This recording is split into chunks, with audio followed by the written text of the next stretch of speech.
Hey guys, this is Upen and welcome back to our daily editorial analysis section. Friends, before starting the editorial, देख लेते हैं आज का thought क्या है.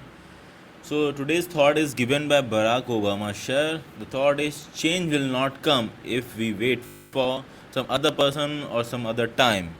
We are the ones we have been waiting for, and we are the change that we seek. So it says that अगर हम किसी और समय का और किसी और बंदे का इंतज़ार करते रहेंगे कि वो आके हमारी लाइफ में चेंजेस करें, so it is not going to happening. हमें ये समझना होगा कि हम ही वो चेंज हैं और हमें ही वो चेंज करना होगा और अभी स्टार्ट करना होगा, तभी वो चेंज आएगा. So we need to stop procrastinating. हमें चीज़ों को टालना बंद करना होगा और आज से स्टार्ट करना होगा. So that was a very beautiful thought for today and let's start our daily editorial analysis section. So today's editorial from the Hindu is positive climate on India engaging the US. So this is the editorial I choose for today. Let's start our analysis. Positive climate on India engaging the US. Okay, so India US को engage कर रहा है किसमें? Positive climate में. It's not quite clear, heading से कुछ clear नहीं हो रहा है. Engagement with the US should help India expand mitigation adaptation action. So India US के साथ इंगेज हो रहा है या फिर इंगेज होना चाहिए, ऐसा ये पैसेज कह रहा है. किसमें? क्लाइमेट चेंज में. सो इंगेजमेंट विद यूएस से क्या होगा? India expand mitigation adaptation action. Adaptation मतलब नए क्लाइमेट में अडॉप्ट होना, नई सिचुएशन में अडॉप्ट होना. तो इंडिया इन सब चीज़ों में एक्सपेंड होगा. मिटिगेशन मतलब चीज़ों को टालना, कम करना, ऐसा कुछ. Mitigate, I am forgetting what the exact meaning of mitigation. Will see it in our word meanings. चलिए स्टार्ट करते हैं. India's front line position as third highest emittent of green house gas has sharpened focus on its future policy course to mitigate carbon emission under the Paris Agreement. India's front line position. So India carbon emission में front line में खड़ा हुआ है, इसकी position front line में है. ये third highest emitter of green house gas है. सबसे ज़्यादा पॉल्यूशन या ग्रीन हाउस क्रिएट करने वाला थर्ड हाईएस्ट एमिटर है.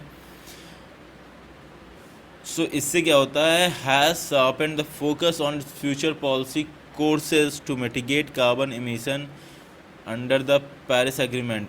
इससे क्या होता है कि इस पर साफ फोकस आ रहा है इसकी पॉलिसीज़ में कि वो कम करे, मिटिगेट करे. मिटिगेट मतलब कार्बन एमिशन को कम करे अंडर द पेरिस एग्रीमेंट.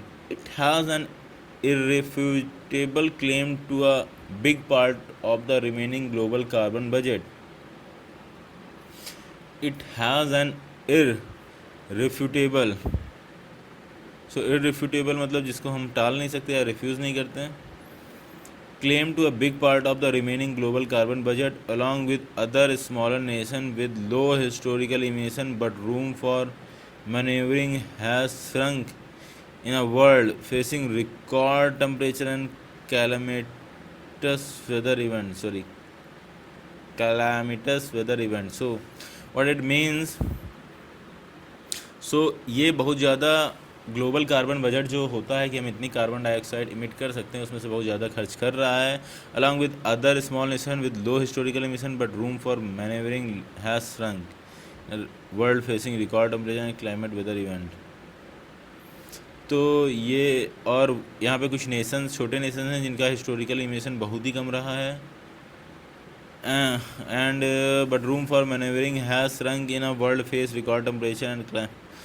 और I don't know what the exact meaning. Has shrunk, maneuvering shrunk, face record. Okay, we'll see it after seeing the meaning.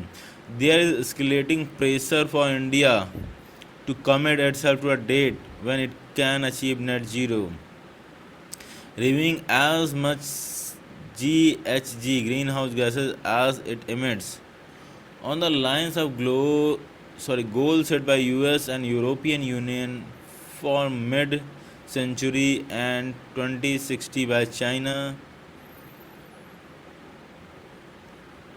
So India के ऊपर pressure बन रहा है. ये कब? Zero zero green house gas emitter बन जाए। नेट जीरो का मतलब होता है कि इमिट तो करेगा बट इतना ही प्रोड्यूस भी करेगा। On the line of goal set by US and European union for mid century and so एक सेट किया गया है गोल यूएस और यूरोपियन यूनियन ने और चाइना ने फॉर 2060 तक ये नेट जीरो लाने की कोशिश करेंगे। Declaring a net zero plan under the Paris pact is a disquieting prospect since it would impose expensive choices, particularly in energy production. That conundrum has been addressed at least partially by using US special presidential envoy for climate John Kerry. Conundrum का मतलब नहीं पता है। So declaring a net zero plan under the Paris act is in disquieting prospect since it would impose expensive choices. So net zero लाने के लिए ये डिस्क्वाइटिंग prospect होगा क्योंकि ये बहुत एक्सपेंसिव होगा हमें, जो क्योंकि बेसिकली हमें जो एनर्जी प्रोडक्शन है वो एक्सपेंसिव हो जाएगा। ऐसे प्रोसेस के थ्रू हम एनर्जी प्रोड्यूस करेंगे जो कि काफ़ी एक्सपेंसिव होगा। सो that's why it's disquieting prospect. That conundrum has been addressed at least partially by using US Special President NY for climate John Kerry with the promise of financing and technology to make renewable energy the core of future development. तो जो problem आ रही थी high budget, उसके लिए बात हुई है US special presidential envoy climate John Kerry. उन्होंने कहा है कि वो फाइनेंशियली एंड टेक्नोलॉजिकली हमको सपोर्ट प्रोवाइड कराएंगे to create renewable energy sources जो कि कोर होगा फ्यूचर का। Specific areas of cooperation to bring down emission in the expansion of transport, building and industry and facilitating funding for 450 gigawatt renewable energy by 2030 can advance the India-US Climate and Clean Energy Agenda 2030 partnership more clearly. On the bilateral roadmap toward emission reduction may come at the COP26 reference in November. So, as you know, US gonna help और कुछ specific area होंगे जैसे expansion in transport, building and industry, facilitating funding for 450 gigawatt of renewable energy by 2030। तो US fund कर रहा है 450 gigawatt जो हम रिन्यूएबल एनर्जी प्रोड्यूस करेंगे 2030 तक। इससे क्या होगा, Indian US climate and clean energy agenda 2030 advance होगा। More clarity on the bilateral road map toward emission reduction में come at the COP26 conference in November. तो नवंबर में कॉन्फ्रेंस ऑफ पार्टीज 26 जो होने वाली है उसमें मोर क्लियर रोड मैप मिल सकता है, bilateral road map. India meanwhile needs to get all states to mitigate emissions and help them adapt to climate-linked extreme weather and atmospheric pollution caused by fossil fuel. So, जैसा आपको पता है वो India को अपने सारे स्टेट से बात करनी होगी कि वो कैसे कम करे कार्बन इमिशन, मिटिगेट मतलब कम करना, और उन्हें प्रोवाइड करे climate link extreme weather and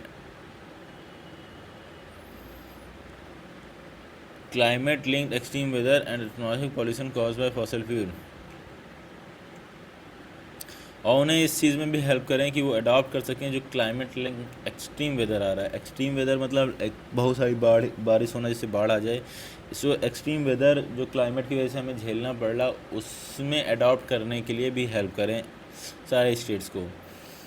At the end of 2020, a year marked by COVID-19 and many restrictive storms, the UN Environment Ministry declared that the country had achieved 21% of its 33% target to cut emission intensity of GDP by 2030. So 2020 के and में while in pandemic, India declared that it has achieved 21% of its 33% to 35% का target था emission को cut करने के लिए, वो 21% complete हो चुका है और ये टारगेट कब तक है? 2030 तक. And similarly, we generate 37.9% of the 40% of the power through renewables. और जो हमारी पावर जनरेशन होगा वो 37.9% आउट ऑफ 40% फ्रॉम रिन्यूएबल्स होगा. दो encouraging the immediate changes lies in coming up with an adaptation framework to help those at high risk. The millions living in a path of annual cyclones, including residents of populous coastal cities, raising the ability of city administration to handle tens of millions of liters of water regularly dumped in such a few. Okay.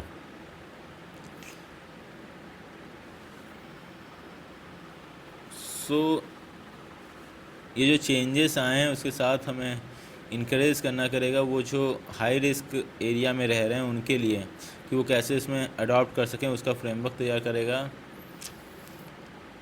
So annual cyclone जो आते हैं उनके path में बहुत सारे millions लोग रह रहे हैं. मेनली उसमें से जो हैं पॉपुलर कोस्टल सिटीज़ हैं. तो हमें एबिलिटीज़ को बढ़ाना होगा सिटी के एडमिनिस्ट्रेशन के, कि वो मिलियंस ऑफ लीटर जो रेगुलरली डंप हो रहा है उसको रोक सकें. यहाँ पे देखिए पैसेज कट गया, तो हम जाके ओपनली वेबसाइट से देख लेंगे. Let it be open. Passage की लैंग्वेज थोड़ा सा डिफ़िकल्ट है फ्रेंड्स, मुझे डिफ़िकल्टी हो रही है चीज़ों को समझने में. Though encouraging the immediate change in lies coming up with the adaptation framework to help those at high risk, the million living in a path of annual cyclone, including residents of popular coastal cities, raising the ability of city administration to handle tens of millions of liters of water regularly dumped in such a few days required planning, funding and political commitment. So होता क्या है, जब cyclone आता है तो tens of millions of litre of water जो regularly dump कर दिया जाएगा. कहाँ पे? एक फ्यू डेज़ में, कुछ दिनों में काफ़ी मिलियंस ऑफ वाटर पूरी सिटी में डंप कर दिया जाता है, जिसके लिए प्लानिंग, फंडिंग और पॉलिटिकल कमिटमेंट की ज़रूरत है. Making low cost insurance availability for houses against climate related losses will raise resilience. So low cost insurance हमें प्रोवाइड करना चाहिए ऐसे रेजिडेंट्स को जो साइक्लोन्स की चपेट में आते रहते हैं.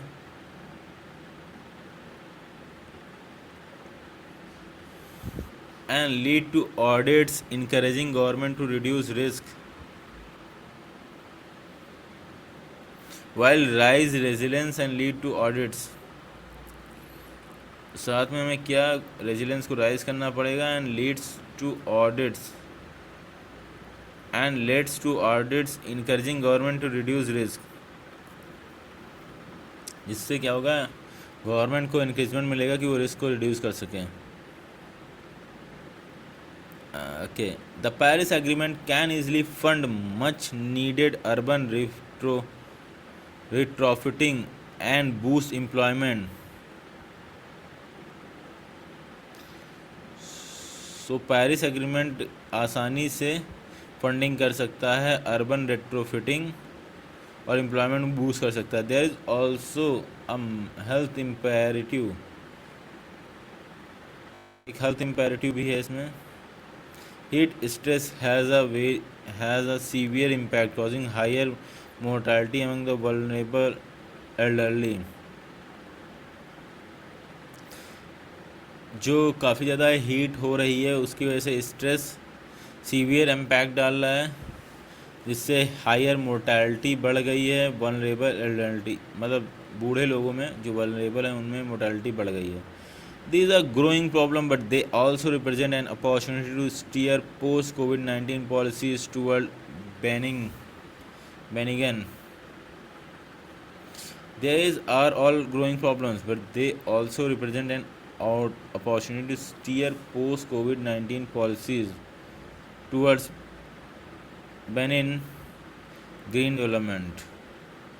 तो पोस्ट कोविड-19 पॉलिसीज़ हैं जो अपॉर्चुनिटी मिली है उसमें हमें ग्रीन डेवलपमेंट और टूवर्ड्स बैनिंग होना चाहिए। For low emission future policies must put nature at the centre. और फ्यूचर में लो इमोशंस के लिए जो अथॉरिटीज़ हैं उनकी जो पॉलिसीज़ हैं उनमें नेचर को एट द सेंटर रखना चाहिए, प्योरिटी देनी चाहिए। और फ्रेंड्स तो ये आर्टिकल पढ़ा, काफ़ी कुछ नहीं समझ में आया फ्रेंड्स, थोड़ा डिफ़िकल्ट आर्टिकल है। आई होप सेकेंड रीडिंग में हम लोग को क्लियर हो जाएगा। उससे पहले हम जाके जो इंपॉर्टेंट वर्ड हमने मार्क किए हैं उसकी मीनिंग सर्च कर लेंगे। फ्रेंड्स मीनिंग्स कहाँ मिलेगी? सो आप मेरे टेलीग्राम ग्रुप में जाइए, ये है उपेंद्र व्हील ऑफिशियल, ये जो मेरा टेलीग्राम ग्रुप है, इसको जब आप ओपन करेंगे तो यहाँ पे हम डेली ये देखिए स्क्रीनशॉट्स डाल दिए हमने विशाल सर की, जो वर्ड मीनिंग वो नोट कराते हैं वो नोट कर ली है। तो ये पैसेज की वर्ड मीनिंग है, आप जाके इसको ओपन करेंगे आपको मीनिंग्स ओपन हो जाएंगी।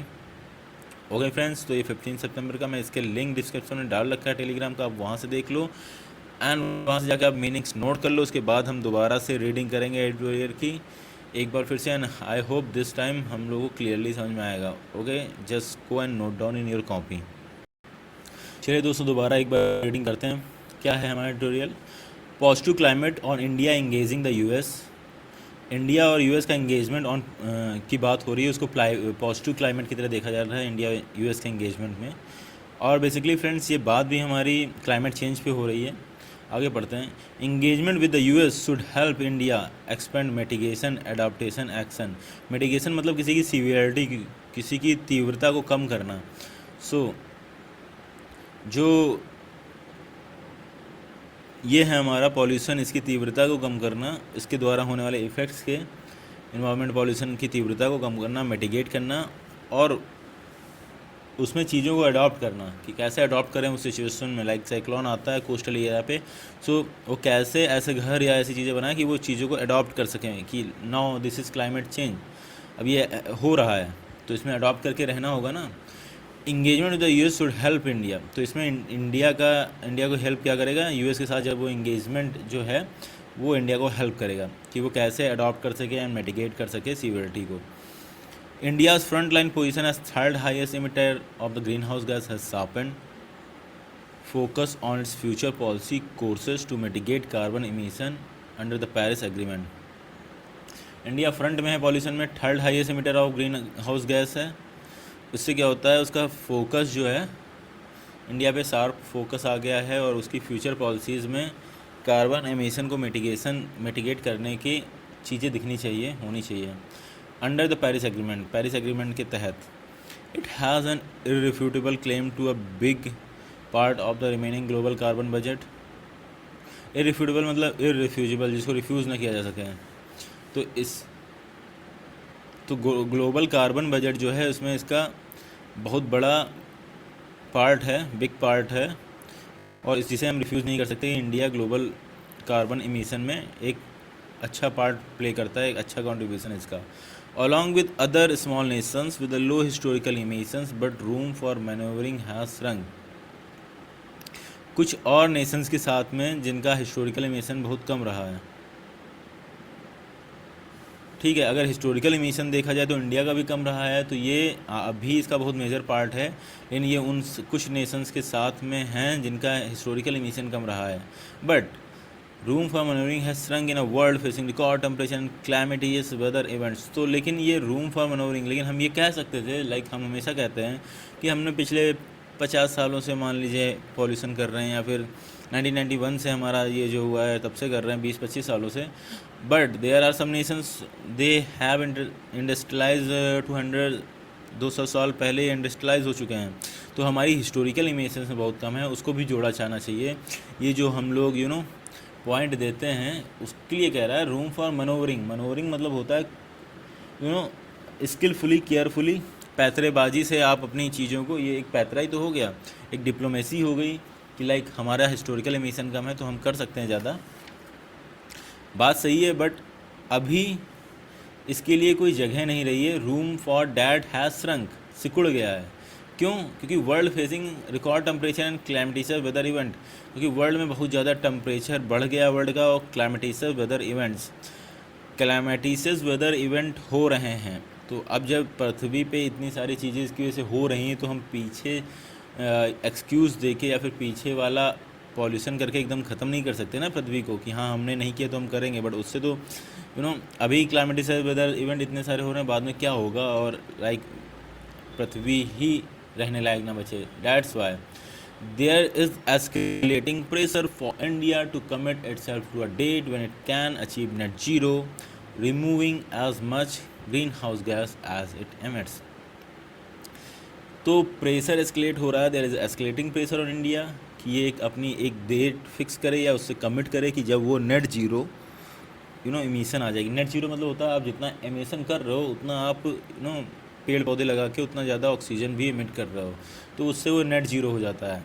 ऐसी एक डेट फिक्स करनी पड़ेगी, लाइक चाइना एंड यूएस ने की है, like US and European union ने मिड सेंचुरी मतलब 2050 तक, और चाइना ने 2060 डिसाइड की है। Declaring a net zero plan under the Paris pact is a disquieting prospect since it would impose expensive choices. Disquieting मतलब होता है डिस्कम्फर्ट हो, जिससे आप वरी हो।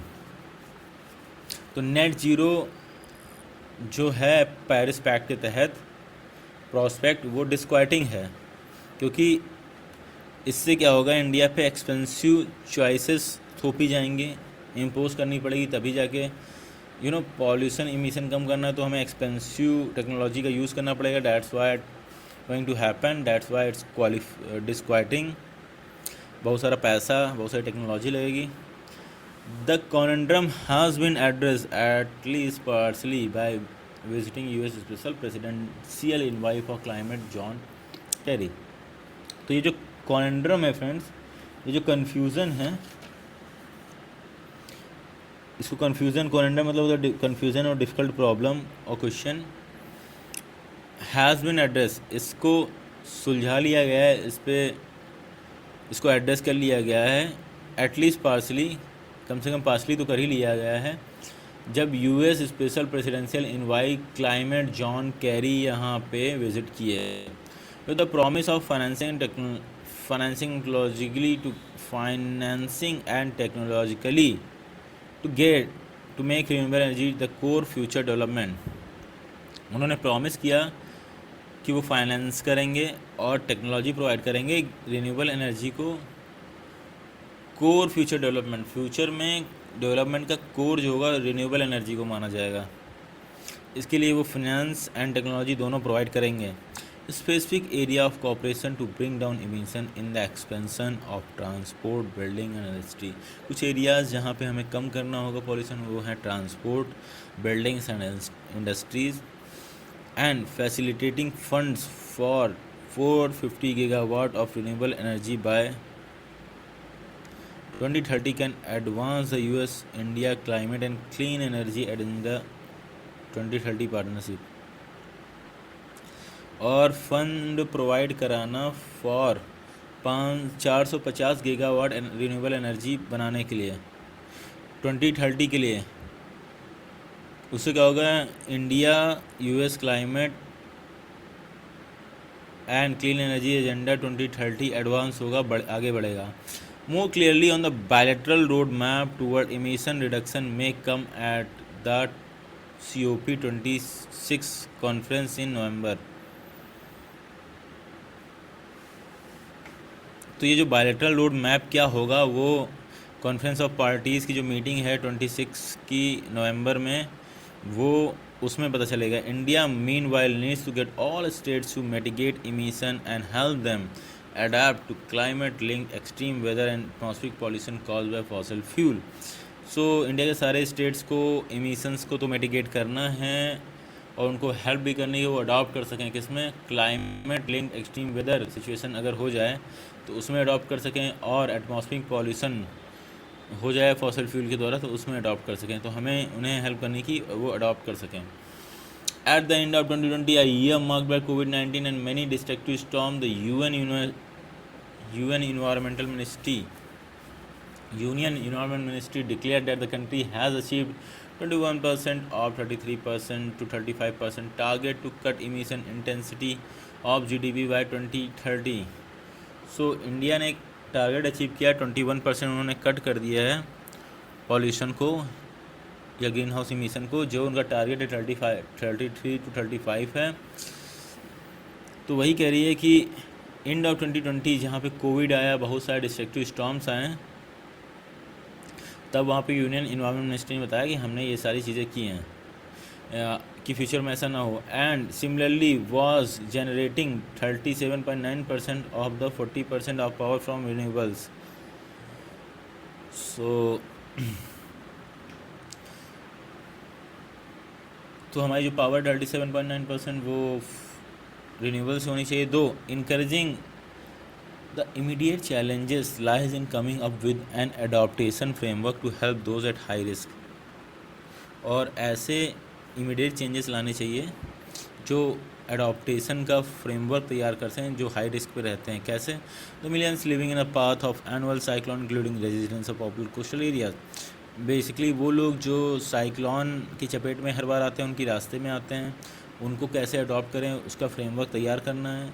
The millions living in a path of annual cyclone including residence of popular coastal areas, raising the ability of city administration to handle tens of millions of liters of water regularly dumped in a few. So city administration की ability बढ़ाना चाहिए कि वो handle कर सकें कि millions of litre water कुछ दिनों में सिटी में आ जाए, डंप कर दिया जाए, dumped in a few. So friends, अभी हम जाके या पैसेज देखेंगे क्योंकि हमारा वहाँ पे बीच में कटा हुआ है, आपको पता ही है।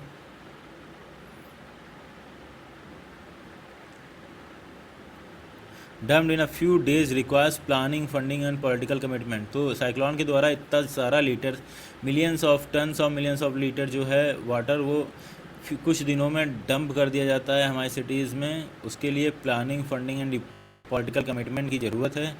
Making low cost insurance available for house against climate related losses while rise resilience and lead to audits encouraging government to reduce risk.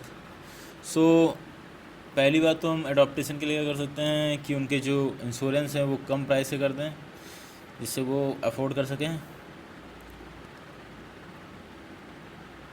Climate related laws will raise resilience and lead to audit, encourage government to reduce risk. The Paris Agreement can easily fund much needed urban retrofitting and boost employment. So what was that? The Paris Agreement can easily fund much needed urban retrofitting. Retrofitting मतलब क्या होता है friends? Retrofitting का मतलब हम लोगों ने देखा था, but we are not suppose to do that. Retrofitting इसमें है नहीं है? देखा था bro. Retrofit provide with a component or necessary not fitted during manufacture. Okay, जो एसेसरीज मैन्युफैक्चरिंग के समय पे नहीं मिली उसको प्रोवाइड कराना।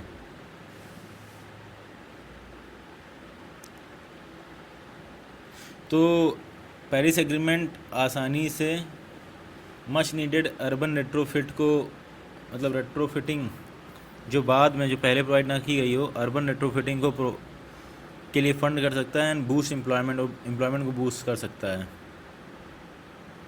या okay, there is also a health imperative. Heat stress has a severe impact.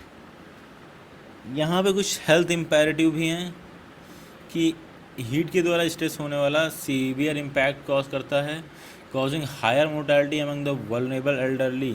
तो जो बूढ़े लोग हैं, उन वल्नरेबल हैं, उनमें काफ़ी ज़्यादा मृत्यु भी इसी वजह से देखी जा रही है। These are growing problems, but they also represent an opportunity to steer post-COVID-19 policies toward Beijing. So ये सारी प्रॉब्लम्स हैं, बट ये अपॉर्चुनिटी भी प्रोवाइड करती हैं कि पोस्ट कोविड स्टीर पोस्ट कोविड-19 पॉलिसीज टूवर्ड बेनिन। बेनिन का मतलब नहीं देखा हम लोगों ने, so let's go and see the meaning of the benign, where it is.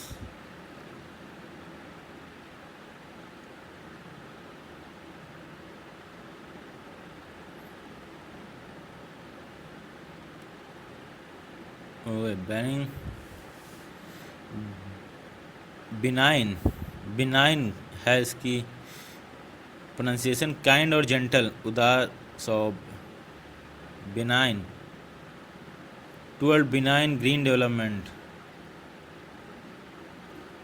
steer, what does it mean of steer?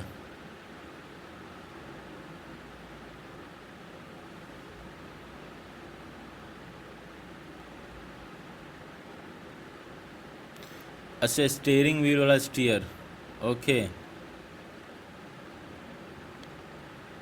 So they are growing problem but they also represent an positive to steer post covid. तो जो कोविड-19 के बाद की जो policies हैं उनको change करना, उनको स्टीयर मतलब स्टीयरिंग करना toward Benin green development. Benin मतलब उदारता से और ग्रीन डेवलपमेंट से. For a low emission future policies must put nature at the centre. और आने वाले समय पे अगर आप चाहते हैं इमिशंस कम हों तो जो भी पॉलिसीज़ बनाए जाएँ उनको उनमें नेचर को जो होता है टॉप पे या फिर सेंटर में रखा जाए. सो दैट्स इट फ्रेंड, ये था आज का पूरा एडिटोरियल. हमने काफ़ी अच्छे से इसको पढ़ा, कुछ इंपॉर्टेंट वर्ड्स की मीनिंग्स भी देखी. आई होप आपको ये क्लियरली समझ में आया हो. अगर नहीं आया है तो एक बार जाके फिर से रीडिंग करिए, आपको बहुत अच्छा लगने वाला है और क्लियरली चीज़ें समझ में आएंगी. And if you are beginner please subscribe this channel and please follow my playlist of this editorial because this editorial analysis is just for beginner. We have completed a small editorial in 30 minutes but we have read it clearly. देखिए मैं एकदम basic तरीके से पढ़ता हूँ उसको, like जो मुझे समझ में आए. आई थिंक आपको भी ये हेल्प करेगी. So if you do like the video please subscribe our channel and like the video, and if you have any suggestions please comment in comment box. Thank you friends, thank you for watching this video. I'll meet you guys tomorrow. Till then, bye bye and take care. Thank you.